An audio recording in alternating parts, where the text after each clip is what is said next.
अरहंताड़ं णमो सिद्धाड़ं णमो आयर्याड़ं णमो वज्झायाड़ं णमो लोये सव्यसाहुड़ं। मंगलमय मंगलकरण वीतराग विज्ञान नमहु ताहि जाते भय अरहंतादि महान। करि मंगल करि हो महा ग्रंथ करन को काज। याते मिले समाज सब पावे निज पद राज। इस भव तरु का मूल एक जानहु मिथ्या भाव। ताको कर निर्मूल अब करी है मोक्ष पाव।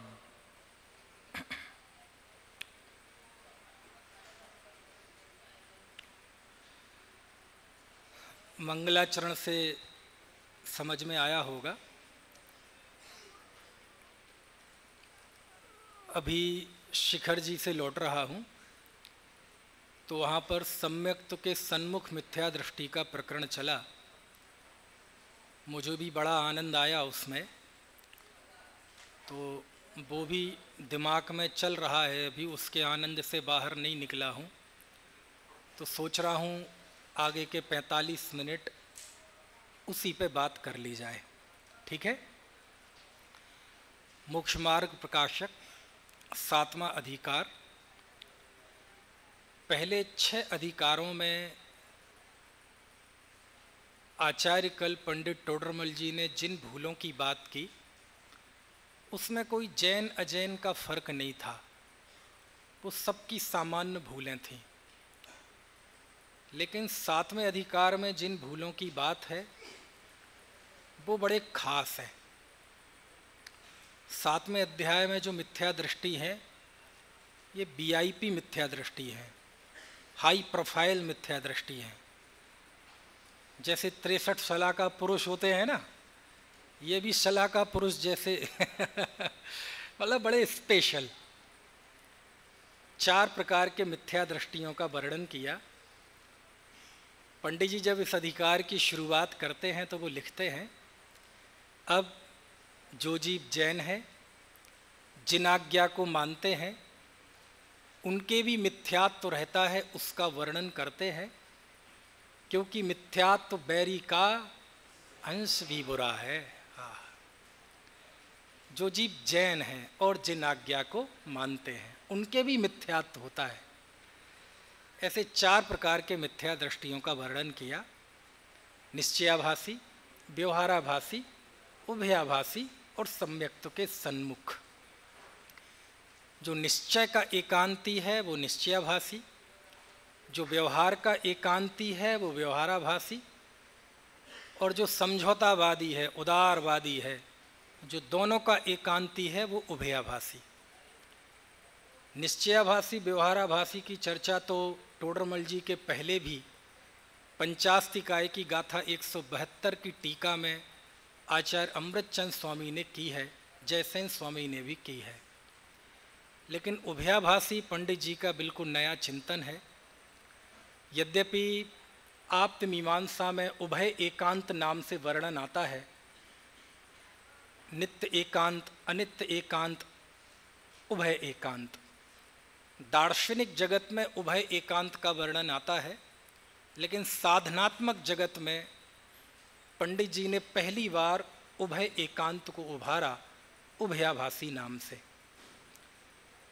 और चौथा है सम्यक्त के सन्मुख मिथ्या दृष्टि जीव। आज हमें थोड़ी इसी की चर्चा कर लें। कोई एक ऐसा जीव जिसके गृहीत मिथ्यात्व तो है नहीं, कुगुरु कुदेव कुधर्म का सेवन तो उसके जीवन में है नहीं, ना तो निश्चय एकांती की तरह वह स्वच्छंद है, भ्रष्ट है, और ना व्यवहाराभासी की तरह वह व्यवहार में मस्त है, और ना उभयाभासी की तरह उदारवादी है, समझौतावादी है। बल्कि इन सारी विपरीतताओं से पार वह जीव निकल गया है। और जब पंडित जी इसका वर्णन करते हैं, नाम क्या है इसका? सम्यक्त्व के सन्मुख। यानी सन्मुख का अर्थ होता है जैसे आपने मेरी तरह मुंह कर रखा है, मैंने आपकी तरफ मुख कर रखा है, तो जिसका मुख सम्यक्त्व की तरफ है, सम्यक दर्शन की तरफ है, उसकी दिशा सही है और जल्दी ही वो सम्यक्त्व की प्राप्ति करेगा। ऐसे जीव का वर्णन करते हैं।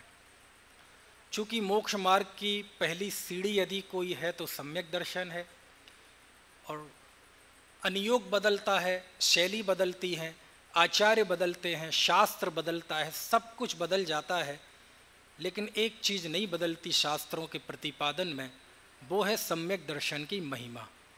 कोई भी अनियोग हो, सम्यक दर्शन की महिमा से कोई भी अनियोग अछूता नहीं है। क्यों ना हो?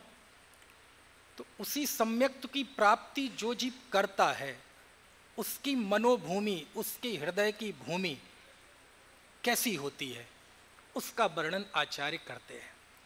और जब इन 3 प्रकार के हाई प्रोफाइल मिथ्या दृष्टियों का वर्णन पंडित जी ने कर दिया, तो फिर वे लिखते हैं कि अब कोई मंद कषाय आदि का कारण पाकर ज्ञानावरण आदि कर्मों का क्षयोपशम हुआ और तत्व विचार करने की शक्ति हुई। इसको कहते हैं क्षयोपशम लब्धि। मोह मंद होने से तत्व विचार में उद्यम हुआ, इसे कहते हैं विशुद्धि लब्धि। और देवशास्त्र गुरु का संयोग मिलने से, उपदेश मिलने से उसे तत्व का ग्रहण हुआ, इसको कहते हैं देशना लब्धि। देशना नहीं, देशना लब्धि। देशना की प्राप्ति होना। देशना सुनना नहीं, पढ़ना नहीं, समझना नहीं, वो ग्रहण होना, इसका नाम है देशना लब्धि। और जब उसे देशना के द्वारा जीवादि तत्वों का ज्ञान हुआ, मोटा मोटा देवशास्त्र गुरु का स्वरूप जाना, स्व और पर का स्वरूप जाना, तो वह उसके निर्धारण करने के लिए उद्यमवंत होता है। और उस स्थिति में उस जीव को ऐसा विचार आता है कि अहो, मुझे तो इन बातों की खबर ही नहीं थी, मैं तो प्राप्त पर्याय में ही तन्मय हो रहा था, लेकिन इस पर्याय की स्थिति तो थोड़े ही काल की है। ये पंडित जी के शब्द हैं। इस पर्याय की स्थिति तो थोड़े ही काल की है, इसलिए मुझे इन सब बातों का निर्धारण करना ही करना है। इस तरह क्षयोपशम, विशुद्धि और देशना की प्राप्ति के बाद अब आगे की प्रक्रिया है उस तत्व के वास्तविक निर्णय की। उसके लिए नाम, लक्षण निर्देश और परीक्षा, इन 3 का विधान शास्त्रों में बताया है। तो सबसे पहले वह नाम सीखता है और उनके लक्षण जानता है।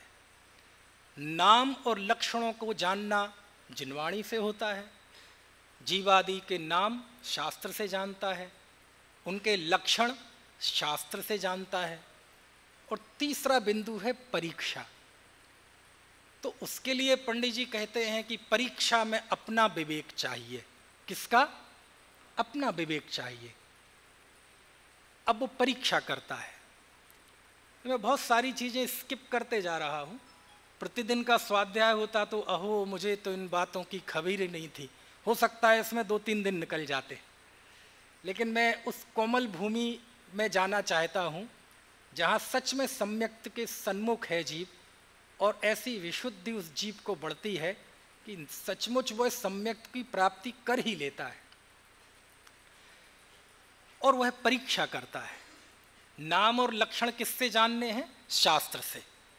और परीक्षा में अपना विवेक चाहिए। तो परीक्षा करने के लिए वो क्या करता है? वह एकांत में जाकर विचार करता है। क्या विचार करता है? कि शास्त्र में जो लिखा है वो मुझे महसूस होता है कि नहीं होता है। शास्त्र में जो लिखा है वो सत्य है, वो झूठ नहीं हो सकता, इतना उस जीव को विश्वास है। क्योंकि शास्त्र वो सर्वज्ञों की, वीतरागियों की वाणी है, वो उनका कहा सत्य असत्य नहीं हो सकता, लेकिन मुझे वैसा महसूस हो रहा है कि नहीं।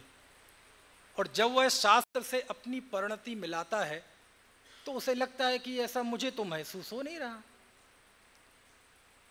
निर्बल युक्ति कौन है, प्रबल युक्ति कौन है? शास्त्र में लिखा है कि मोह में दुख है, लेकिन जब हम घर में अपनी पत्नी बच्चों के साथ बैठते हैं हंसी ठिठोली करते हुए तो हमें तो कहीं नहीं लगता कि इस भाव में दुख है। शास्त्र कहता है कि इंद्रियों के विषय दुखकारी हैं। सपरम बाधा सह्यम विच्छिन्नम बंध कारणम विस्मम जम इंद्रिय ही लब्धम तम दुखमेव। लेकिन जब हम गर्मी के दिनों में, भयंकर उमस के दिनों में जब पसीना पसीना होते हैं और उसके बाद घर में जब एसी में जाके बैठते हैं और टीवी देखते हुए, संगीत चलते हुए, हाथ में आइसक्रीम लेके जब खाते हैं तो हमें तो लगता ही नहीं कि इंद्रिय का जो सुख है वो दुख ही है। कुछ बात समझ में आ रही है कि नहीं? ऐसा एकांत में जाकर विचार करता है, परीक्षा करता है कि शास्त्र में जो लिखा है वो मुझे महसूस क्यों नहीं हो रहा। और यदि कहीं महसूस नहीं हो रहा है तो इसका मतलब कहीं ना कहीं कुछ कमी है, कहीं ना कहीं कुछ एरर है। एरर तो आप समझते हैं, आजकल के एरर तो जानते हैं ना, कई सारे एरर के नंबर भी होते हैं, एरर 442। तो एरर तलाशता है। जैसे उदाहरण के लिए मान लीजिए ये पंखा है और यहाँ पंखे का स्विच है। अब मैंने इस पंखे के स्विच को ऑन किया और वो पंखा नहीं चला। अब नहीं चला तो क्यों नहीं चला? तो इसके 4 कारण हो सकते हैं अखिल। पहला कारण तो ये है कि हो सकता है ये स्विच खराब हो। दूसरा कारण ये हो सकता है पंखा खराब हो। तीसरा कारण हो सकता है कनेक्शन ना हो, गड़बड़ हो। एक चौथा भी हो सकता है, वो केवल यूपी का आदमी सोच सकता है। क्या हो सकता है? लाइट ही ना हो। समझ में आ रही बात की? हालांकि एक 5वीं भी स्थिति है, उसको मैं थोड़ी देर में बताऊंगा। अभी आप इन 4 स्थितियों को समझो। कौन कौन सी? या तो लाइट ना हो, स्विच खराब हो, या पंखा खराब हो, या कनेक्टिविटी गड़बड़ हो, या लाइट ना हो। क्यों? यदि पंखा सही है, स्विच सही है, कनेक्शन सही है और लाइट है तो फिर पंखा चलना चाहिए ना। लेकिन नहीं चल रहा है, इसका मतलब है कुछ ना कुछ तो गड़बड़ है, कुछ ना कुछ एरर है। पंडित जी कहते हैं शास्त्र में जो लिखा है यदि वो मुझे भाषित नहीं हो रहा है। शास्त्र में लिखा है एगो में सत्सदो अप्पा, लेकिन ऐसा मुझे महसूस नहीं हो रहा है। यदि वह सम्यक्त की प्राप्ति, आत्मा की प्राप्ति नहीं हो रही है, इसका मतलब कहीं ना कहीं कोई कमी तो है। हो सकता है वह जीव शास्त्र पढ़ता हो, पढ़ाता हो, लिखता हो, गीत बनाता हो, भजन बनाता हो, विधान करता हो, प्रभावना करता हो, व्रत करता हो, तप करता हो, दूसरों को समझाता हो सकता है दूसरों को भी दीक्षा देता हो, सब कुछ हो सकता हो, ज्ञान की पराकाष्ठा, क्रिया की पराकाष्ठा। लेकिन फिर भी यदि उसे आत्म उपलब्धि नहीं है, इसका मतलब कहीं ना कहीं कुछ कमी तो है। या तो विषय में कमी है, या तो स्वरूप विपर्यय है, अथवा साधन विपर्यय है।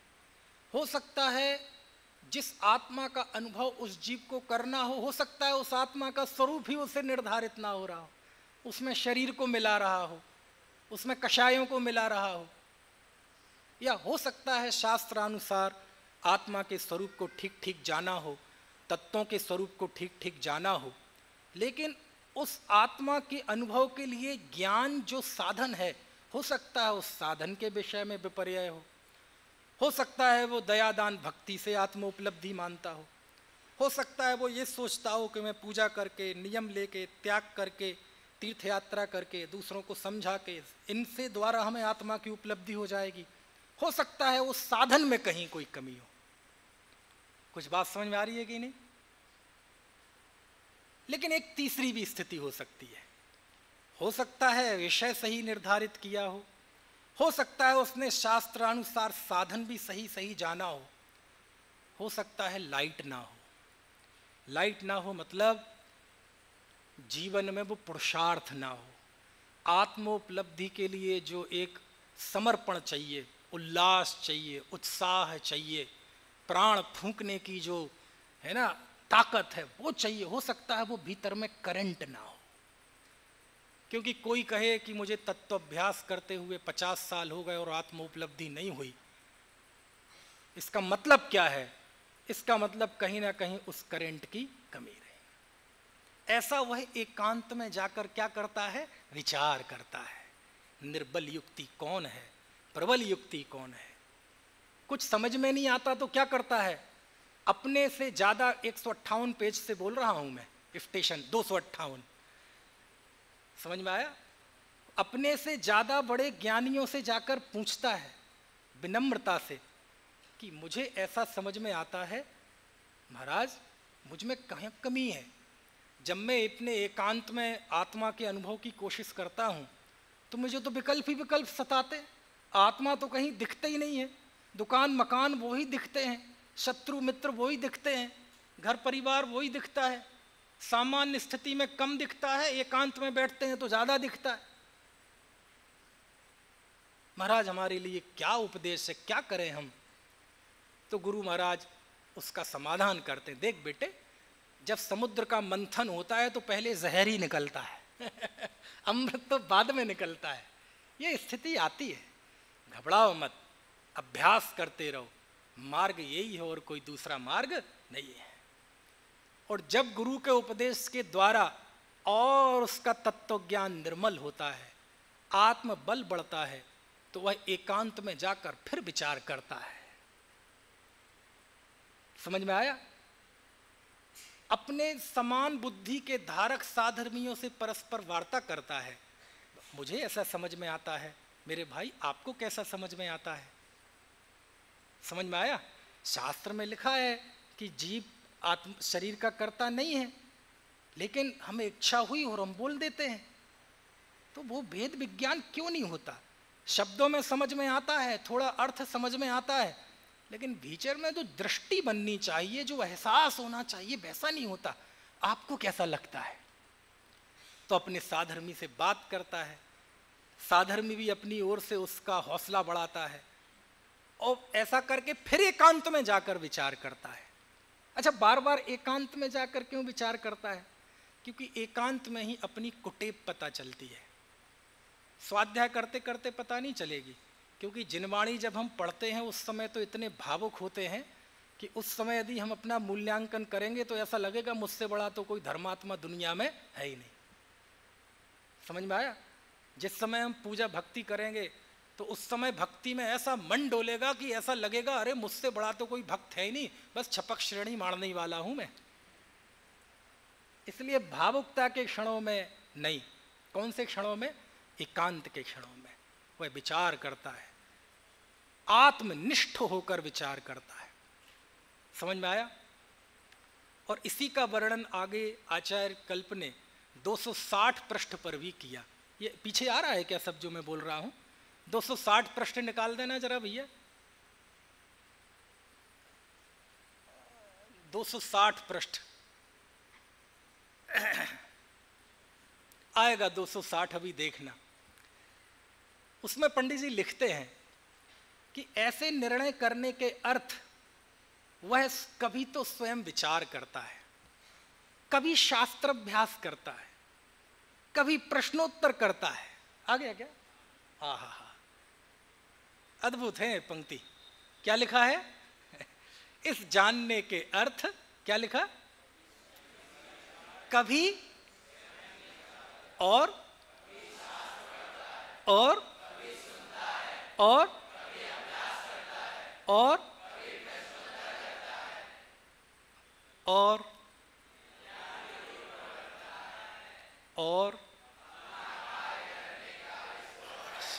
बस बस रुक जाओ, दुनिया बस यहीं रुकने जैसी है। क्या करता है वो? शास्त्र पढ़ता है, विचार करता है, प्रश्नोत्तर करता है, लेकिन अपना कार्य करने का इसको हर्ष बहुत है। असल में ये जो हर्ष आ रहा है ना प्रमोद जी, बस ये हर्ष ही सम्यक्त की सन्मुखता है। क्या है, क्या क्या लिखा है, जरा बोल के बताना। अपना काम करने का इसको हर्ष बहुत है। हर्ष हर्ष हर्ष। क्या व्याख्या करें अब हर्ष की। लौकिक उदाहरण चाहे जितने दे लो। जैसे किसान को जैसे लहलहाती फसल दिखती है, हर्षित होता है। जैसे पिता को अपना बच्चा दिखता है, नाती पोते दिखते हैं, हर्षित होता है। समझ में आया। नई नई शादी हुई हो और पहले ही दिन सधी सजी पत्नी दिखे तो हर्ष होता है। पहले दिन का इसलिए कह रहा हूं क्योंकि बात का कुछ नहीं पता। हर्ष हर्ष हर्ष। ऐसा अपना काम करने का इसको हर्ष। अच्छा, हर्ष क्यों है तपिश? अपना काम, अपना काम। जहां अपनापन दिखता है वहां अपने आप आनंद होता है। बाकी सुबह से लेके रात तक, रात से लेके सुबह तक बीवी बच्चे दुकान मकान, ये तो गधा मजदूरी है, थोड़ी अपना काम है। हर्ष, हर्षित होकर शास्त्र अभ्यास करता है। ऐसा लगता है हमारा काम है, अपना काम है, ऐसा करके। और सच में जब मैं पूज्यपाद स्वामी के चरणों में जाता हूं, नाम सुना है पूज्यपाद स्वामी जिनेंद्र बुद्धि? आचार्य कुंद कुंद देव के विषय में ऐसा आता है कि वो विदेश क्षेत्र गए थे एक बार, लेकिन सरवार सिद्धिकार पूज्यपाद स्वामी के विषय में तो आता है कि ये आते जाते रहते थे। बहुत बड़े आचार्य थे, बहुत बड़े आचार्य थे। देवनंदी पूज्यपाद, असली नाम तो उनका देवनंदी था। जैन नहीं थे, जैन हुए थे। सांप ने मेंढक को दबा रखा था और इस सीन को, इस दृश्य को देखकर उनको वैराग्य आ गया। ऐसे पूज्यपाद स्वामी, देवताओं ने उनके चरणों की पूजा की थी, इसलिए उनका देवनंदी नाम सब भूल गए। क्या नाम चल पड़ा? पूज्यपाद। पूज्यपाद स्वामी का शास्त्र समाधि तंत्र अमृत ग्रंथ है। जिसे हम अमृत कहते हैं दुनिया में, वो तो पता नहीं होता है कि नहीं होता है, लेकिन मुझे तो लगता है ये अमृत शब्द समाधि तंत्र के लिए ही बना है।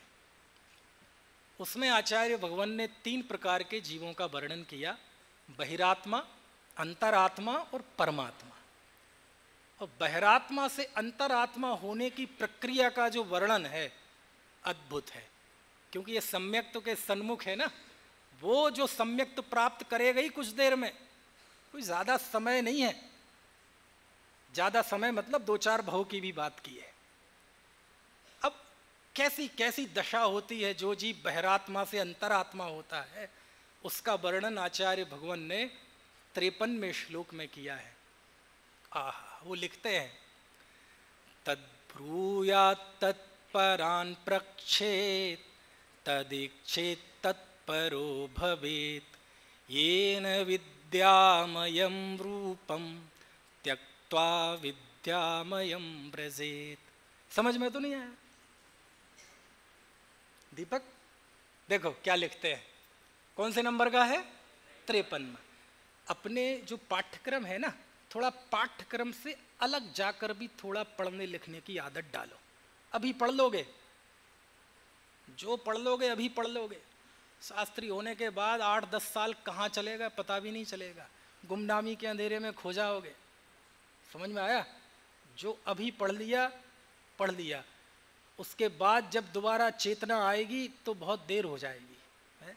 देखो क्या लिखते हैं, एक पंक्ति में 4 बार तत् शब्द का प्रयोग किया। तद्ब्रूयात् तत्परान् प्रक्षेत् तदीक्षेत् तत्परो भवेत्। तत् मतलब कौन है यहाँ? तत् मतलब आत्मा। यहाँ तत् का अर्थ क्या है? आत्मा। तद्ब्रूयात्, उस आत्मा की ही बात करे।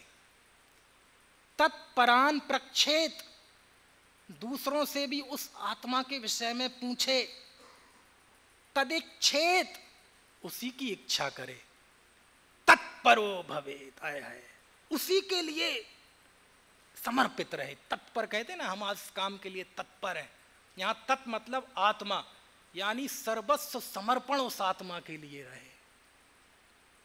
एक लाइन में 4 बार तत्। अब हिंदी में बोलने में वो मजा नहीं आएगा, क्योंकि वो जो सारा ट्विस्ट जो है वो तत् शब्द में ही है। तत्ब्रूयात्, तत्परान प्रक्षेत, तदेक्षेत, तत्परो भवेत्। उसी के बारे में बात करे, उसी के विषय में पूछे, उसी की इच्छा करे और उसी के लिए समर्पित रहे। क्यों? येन विद्यामयम रूपम त्यक्त्वा, जिससे इस अविद्यामय दशा, अविद्यामय समस्या मतलब ये बहिरात्म दशा, ये पर्याय मूलता, जो कि सारे अमंगलों की जड़ है, जो सारे संकटों की आपदाओं की जड़ है, ऐसी यह अविद्यामय दशा को त्यक्त्वा, त्याग कर विद्यामयम व्रजेत। कैसा हो जाए? सम्यक ज्ञानमय हो जाए, अंतरात्मा हो जाए, खुशहाल हो जाए, जीवन में आनंद छा जाए। लेकिन विधि क्या है? तद्ब्रूयात्, उसी के बारे में बात करें। अच्छा, एक प्रश्न आपसे पूछता हूं, कोई आपके बीच में ऐसा कोई व्यक्ति आ जाए जो जब देखो आत्मा की बात करे, पूछे भी तो आत्मा की पूछे, कभी इच्छा पूछे तुम्हारी क्या इच्छा है, आत्मा चाहिए, हर वक्त आत्मा के लिए समर्पित। तो ईमानदारी से बताओ, हमारे बीच में ऐसा कोई व्यक्ति आ जाए तो हम उसे क्या कहेंगे? ऐसे तो कुछ ऊपरी हो गया, ये तो पागल हो गया, ऐसा बोलेंगे? अच्छा ऐसे ही बोलेंगे ना। देखो भैया, दुनिया में सबसे सरल काम है ये 2 इंच की जीभ लेके तलवे से मार देना, और सबसे कठिन काम है वो जो तलवे से मारी गई जीभ, उसमें से जो निकला उसको अप्लाई करना, उसको अमल में लाना। पागल हो जाएगा ऐसा जीव यदि होगा तो पागल जैसा लगेगा आपको। और यदि आपके जीवन में भी यदि ऐसा कोई पागलपन दिख जाए तो समझ लेना आत्मा मिलने वाला है, क्योंकि पागलपन के दौरे पड़ना यानी सम्यक्त के सन्मुख मिथ्या दृष्टि, और पूरा पागल हो जाना मतलब सम्यक दृष्टि। पागल होना पड़ता है, पागलपन, इसमें ज़्यादा अक्ल की ज़रूरत नहीं है, ये बुद्धि का काम नहीं है। अक्लमंद तो हमेशा एक सेफ जोन में खेलता है, उस पर कोई संकट ना आ जाए। लेकिन दुनिया में जो कुछ बड़े बड़े बदलाव आए हैं ना, वो ऐसे पागल और सिरफिरे लोग ही लाए हैं। अक्लमंद तो फिर अंग्रेजों का नाम सुना है? चलो अंग्रेजों का छोड़ो, अभी हम झारखंड होके आए, शिखर जी, रास्ते में गया पड़ता है, गया पड़ता है ना, गया के पास एक गांव है गुलहर, नाम तो नहीं सुना?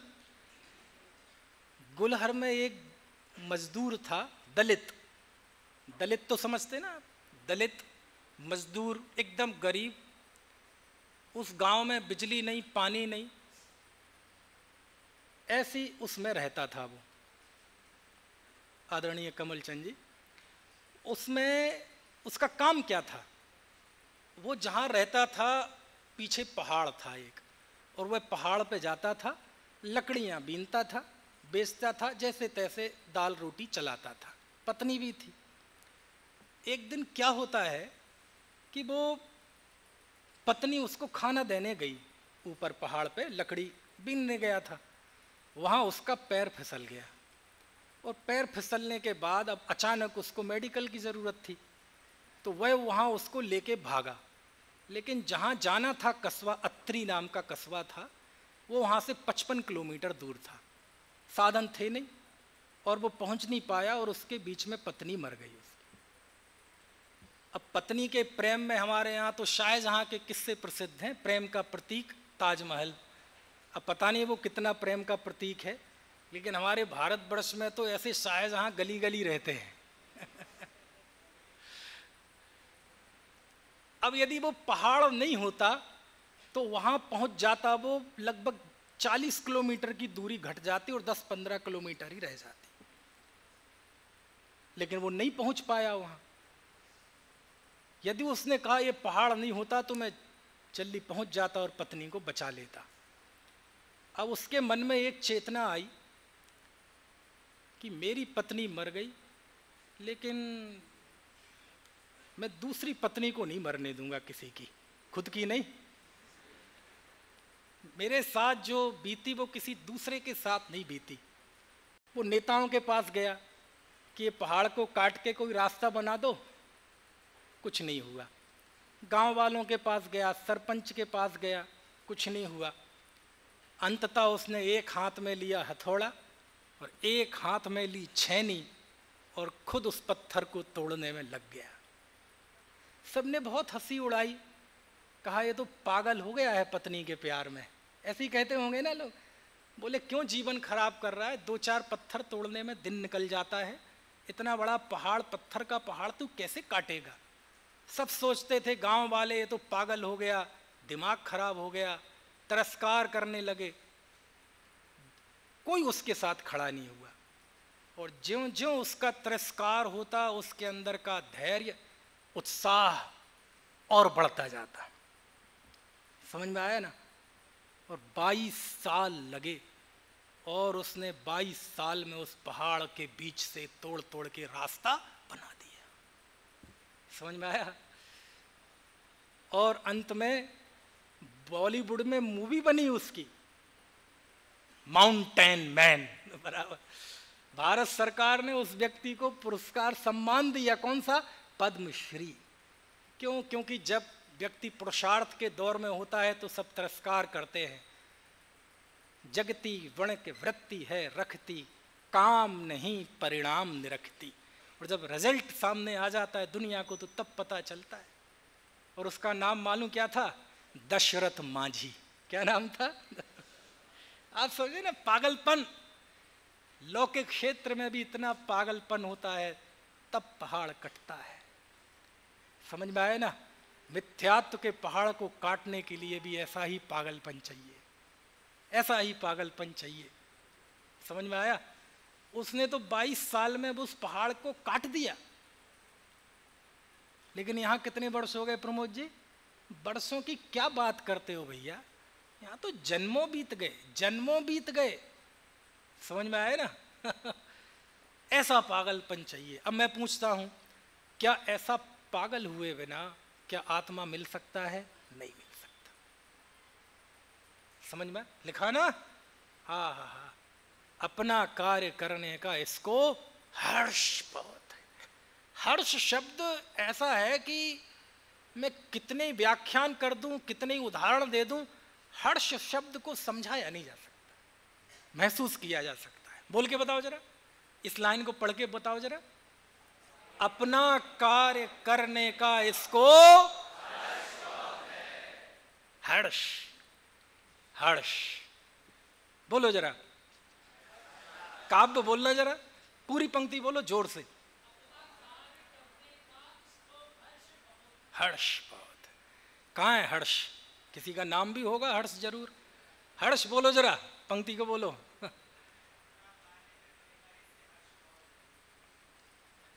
हर्ष ऐसे बोलते हैं, है? आनंद की चीज को कैसे बोलेंगे? अहो भाव में बोलना है, अहो भाव।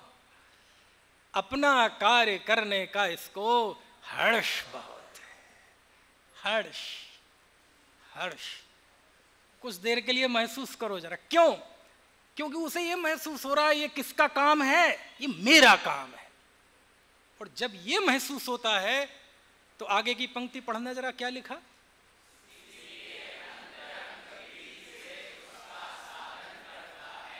बस बस। कैसे साधन करता है? शास्त्राभ्यास, चिंतन, मनन, प्रश्नोत्तर, अत्यंत प्रीति, तिरस्कार से नहीं, प्रीति से। शास्त्राभ्यास कैसे करता है? प्रीति से, तिरस्कार करके नहीं। आज बड़े, मैं तो क्या बताऊं, लोग पंडिताई पंडिताई कह के शास्त्राभ्यास का मजाक उड़ाने लगे। हाँ, शास्त्र में अटकने का और शास्त्र द्वारा लोकेशणा प्राप्त करने का तो निषेध है ही। यदि कोई शास्त्र ज्ञान में अटकता है और लोकेशणा के लिए करता है, उसकी तो निंदा होनी चाहिए। लेकिन शास्त्र अभ्यास को, शास्त्र अभ्यास की उपेक्षा, आज यदि कोई शास्त्र की गंभीर बातें करता है, उसे न्याय से, व्याकरण से, तो वो पंडिताई पंडिताई, यदि शास्त्र को गंभीरता से गहराई से पढ़ने का नाम पंडिताई है तो ऐसी पंडिताई करना चाहिए। ये पंडिताई कुंद कुंद देव ने की, 84 पहाड़ लिखे। ये पंडिताई समंत भद्र स्वामी ने की। ये पंडिताई वीरसेन स्वामी ने की, 72,000 श्लोक प्रमाण टीकाएं लिखी। ये पंडिताई पुष्पदंत भूतबली स्वामी ने की। ये पंडिताई योगेंदु देव ने की। ये पंडिताई विद्यानंदी आचार्य, अकलंक आचार्य, अमृतचंद स्वामी, जिनसेन स्वामी, जयसेन स्वामी, हमारी पूरी आचार्य परंपरा ने पंडिताई की, जिस पंडिताई का हम मजाक उड़ाते हैं। क्यों? क्या लिखा? प्रीति। ये सारे साधन कैसे करता है? प्रीति से करता है। अरे भैया, 12वें गुण स्थान में भी आत्मा आगम प्रमाण है। हम साधकों की साधना का एकमात्र आधार ये आगम है। आत्मा का ज्ञान प्रत्यक्ष तो केवली के है, आनंद का प्रत्यक्ष हमें हो सकता है। कुछ बात समझ में आ रही कि नहीं? कुंद कुंद आचार्य ने प्रवचन सार में यूं ही लिख दिया, आगम चक्षु साहू इंद्रिय चक्षुणी सब भूदाणी देवाया ओहि चक्षु सिद्धा पुण्य सभ्यता चक्षु। ये मेरे समझ से 234वीं गाथा है। क्या लिखते हैं पता? जैसे ये सबके लिए ये आंखें हैं, ऐसे लिए साधकों के लिए आगम आंखें हैं। जैसे सारी दुनिया इनसे देखती है, ऐसे साधक पुरुष आगम से चीजों को देखते हैं। यदि आगम नहीं होगा तो अंधे हो जाएंगे हम, क्योंकि इन आँखों से, अपने इन इंद्रियों से जाने हुए का विश्वास करेंगे तो हम सब चारवाक हो जाएंगे। क्योंकि आँखों से पूछो दुनिया कितनी है तो आँखें तो कहेंगी ये काला नीला पीला यही दुनिया है। नाक से पूछो कि दुनिया कितनी है तो वो कहेगी ये गंधी दुनिया है, क्योंकि मेंढक है। तो इंद्रियां तो 6 द्रव्य में से किसी को भी नहीं जानती। 5 द्रव्य तो अरूपी है, और जो पुद्गल है वो पुद्गल में भी हम देखते क्या है इंद्रियों से? उसके अनंत गुण अनंत पर्याय तो दिखाई नहीं देती, केवल रूप गुण की पर्याय दिखाई देती है, वो भी परमाणु नहीं, मोटे मोटे स्कंद। कैसे क्या निर्णय करेंगे हम अपने इस अक्कल से? तब कुंद कुंद देव लिखते हैं, क्या लिखते हैं? लिखते हैं कि साधकों के लिए कौन आंखें ही उनकी कौन है? आगम आंखें हैं। आगम से वो सारी दुनिया को देखते। समझ में आया? है? अपन कहते पंडिताई है, नहीं है? हम कहते हैं देवशास्त्र गुरु की श्रद्धा का नाम सम्यक दर्शन है। चलो व्यवहार सही, लेकिन निश्चय से भी क्या कहीं ऐसा लिखा कि देवशास्त्र गुरु के तिरस्कार का नाम सम्यक दर्शन है? ये जिनवाणी जिसके सहारे पूरा मोक्ष मार्ग चलेगा, उसके प्रति ये भाव होगा, अरे इसमें क्या, ये तो उधार की बुद्धि है, इसमें तो शर्म नहीं आती ऐसा कहने में? ये जिनवाणी के प्रति ये भाव लेकर आप आगे बढ़ोगे? ये सम्यक तो के सन्मुखता है कि विमुखता है? क्या लिखा देखो। इसलिए कह रहा हूं, जो मैं बोलता हूं भले ही आपको ना बता पाऊं, लेकिन मुझे पता है मैं कौन से कहां से बोल रहा हूं, यहीं से बोल रहा हूं। क्या लिखा है? कैसे साधन करता है इन सब का? प्रीति से, तुच्छता से नहीं, हेता से नहीं, हे बुद्धि से। अभी हे बुद्धि वहां मत ले जाना, वो श्रद्धान वाली। ये हेता, इसमें क्या है? अरे यही सब कुछ है। समझ में आया? प्रवचन सार थोड़ी है पाठ्यक्रम में, है क्या? नहीं है। प्रवचन सार में जब आचार्य ने सारे इंद्रिय सुख को हे बता दिया, और फिर वो बताते हैं कि मोह के नाश का उपाय क्या है, कैसे मोह के नाश का किया जाए। तो एक तो गाथा प्रसिद्ध है जो हम सब समझते हैं, 80वीं गाथा। कौन सी? जो जानदि अरहंतम दब्बत गुणत पज्जयतेहम सो जानदि अप्पाड़म मोहो खलु जादि तस्सलयम। जो अरहंत को द्रव्यपने, गुणपने, पर्यायपने जानता है, वह अपनी आत्मा को जानता है और उसके मोह का नाश होता है। जानता आत्मा को ही है, मोह का नाश आत्मा को जानने से ही होगा। लेकिन बाहर में साधन क्या बनेगा? अरहंत को जानना। समझ में आया? फिर आगे और जाते हैं तो आचार्य भगवान उपायांतर की बात करते हैं कि इसी मोह के नाश का एक दूसरा भी उपाय है। हो दूसरा भी उपाय है कोई? हम तो सोच रहे थे एक हो तृण काल में परमारथ नो पंथ, कोई दूसरा उपाय भी है? बोले नहीं, उपाय तो एक ही है, आत्मा को जानना, लेकिन आत्मा तक पहुंचने का एक और उपाय है। गाथा 86वीं। हिंदी पद पढ़ देता हूं। तत्वार्थ को जो जानते प्रत्यक्षया जिन शास्त्र से दृग मोह क्षय हो, इसलिए स्वाध्याय करना चाहिए। प्रत्यक्ष ज्ञानी जिन तत्वों को प्रत्यक्ष ज्ञान से जानते हैं, उसको कोई जीव शास्त्र अनुसार जानता है तो उसके मोह का नाश होता है। प्रवचन सार गाथा 86वीं। उपायांतर। क्यों? अरहंत को देख के भी आत्मा को ही जानना है, शास्त्र पढ़ के भी आत्मा को ही जानना है। पढ़ो जरा, पढ़ो, आनंद है। पढ़ो पढ़ो पढ़ो, थोड़ा पागलपन आने दो, समझ, थोड़ा पागलपन आने दो, बाकी तो सब ऐसा, बाकी तो चलता रहेगा। समझ में आया? अभी तो वो जैसे अभी आप पढ़ रहे हैं तो अभी आपके मन में कल्पनाएं आती होंगी, अरे यार बढ़िया नंबर आ जाएं, नंबर नहीं आएंगे तो नौकरी लग जाए, नहीं लगेगी, नौकरी नहीं लगेंगे तो जीवन बेकार हो जाएगा। ये सब आपके भ्रम हैं, हमारे भ्रम हैं, हमारे भी थे। समझ में आया? बाबूजी की वो है ना कविता, विस्मय होता, क्या है, विस्मय होता रे तेरे उन विश्वासों पर जिनकी अपनी धरती कोई गगन नहीं है। सुना है? आजकल अभी अभी आया है मार्केट में, पहले था लेकिन गायन के रूप में अभी अभी आया है, बहुत अच्छा है।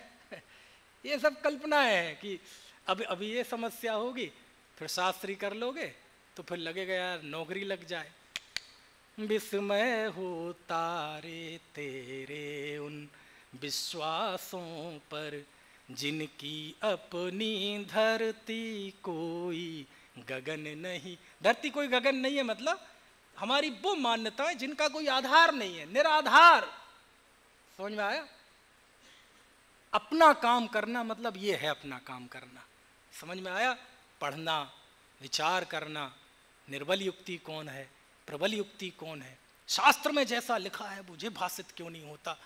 और इस प्रक्रिया के करते करते करते करते उसकी ऐसी विशुद्धि बढ़ती है, ऐसी विशुद्धि बढ़ती है। और जब आगे की पंक्ति पढ़ो, क्या लिखा है, सब लोग पढ़ लोगे, बोलो।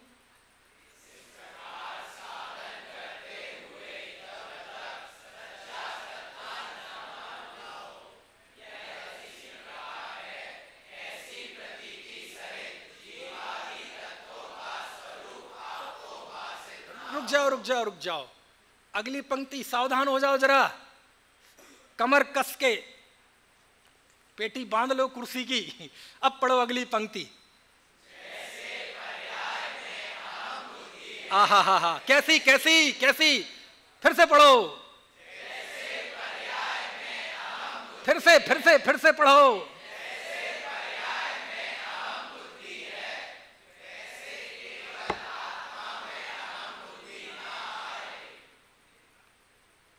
कैसी?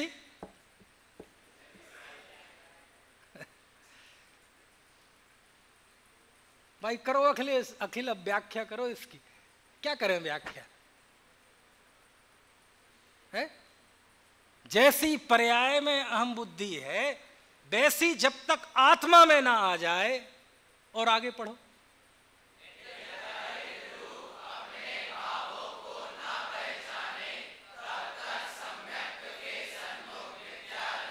जहां बस तब तक सम्यक्त के सन्मुख मिथ्या दृष्टि है। और अब आगे पढ़ो।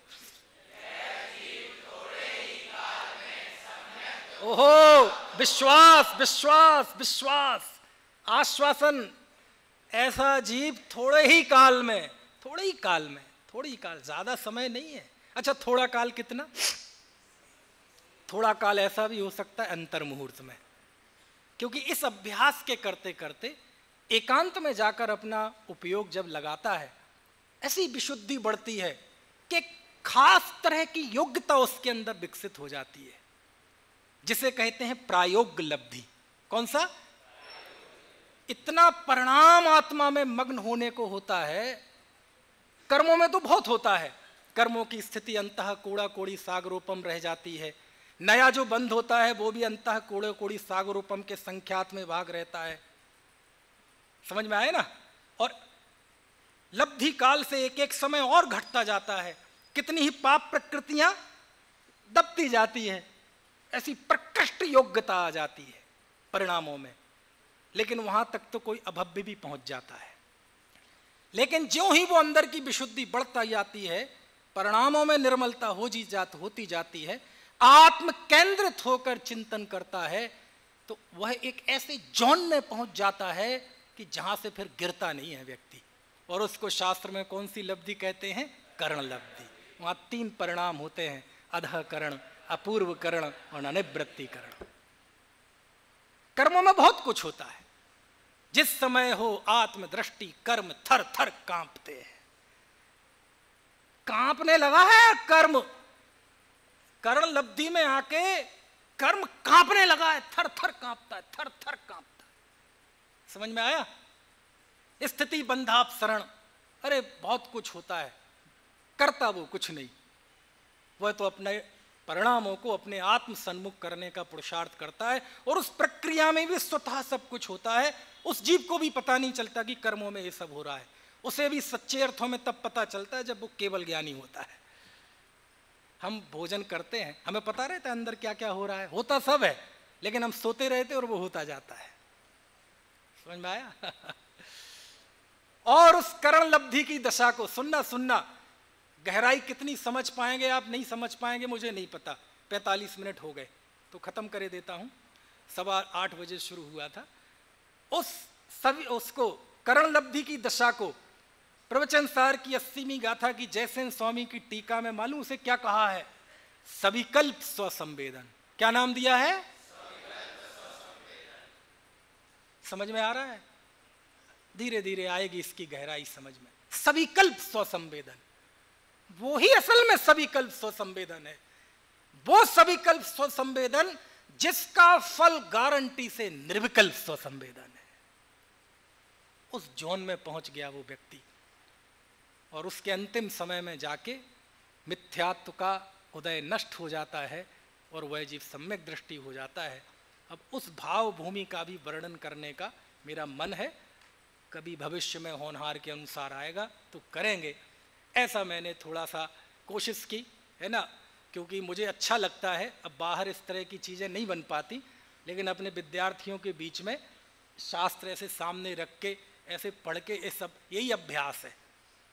समझ में आया ना? यही अभ्यास है, शास्त्र अभ्यास।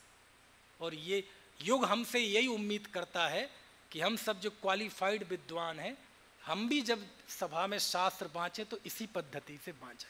क्या करें, वो परिपाटी ही दादा चले गए, उत्तम चंद जी चले गए, इनके वो थी पद्धति, थोड़ी अभी भी है, भाई साहब अभय जी हैं, शांति जी हैं, लेकिन धीरे धीरे लुप्त होती जा रही है। क्योंकि हमारी जिम्मेदारी इसके प्रति है। हम सोचते हैं हम वक्ता हैं, नहीं, हम नहीं हैं वक्ता। वक्ता तो आचार्य हैं, हम तो श्रोता हैं, हम तो हम जिनवाणी समझ रहे हैं। आप नीचे बैठकर, मैं ऊपर बैठकर, हम नहीं है वक्ता। हमारी कहाँ हैसियत है? हम कोई वक्ता है? हमारी हैसियत है वक्ता होने की? वक्ता तो आचार्य होते हैं। दे तो ये उपदेश जिन्हें देना चाहिए था वहां से गायब हो गया, इसलिए हम छोटे मोटे जीवों को एक डैमेज कंट्रोल करना पड़ रहा है। नहीं तो अधिकारी तो वो है, हम तो सीख रहे हैं, समझ रहे हैं। इस रीति से आप जिनवाणी पढ़ें, एक एक शब्द को पढ़ें, हर्ष क्या होता है, प्रीति क्या होती है, तब जिनवाणी अंदर में खिलेगी और थोड़ा सा आपको पागलपन के दौरे पड़ना शुरू हो जाएंगे। और जब ऐसा पढ़ने लगे पागलपन के दौरे, तो समझ लेना जिनवाणी धीरे धीरे समझ में आ रही है।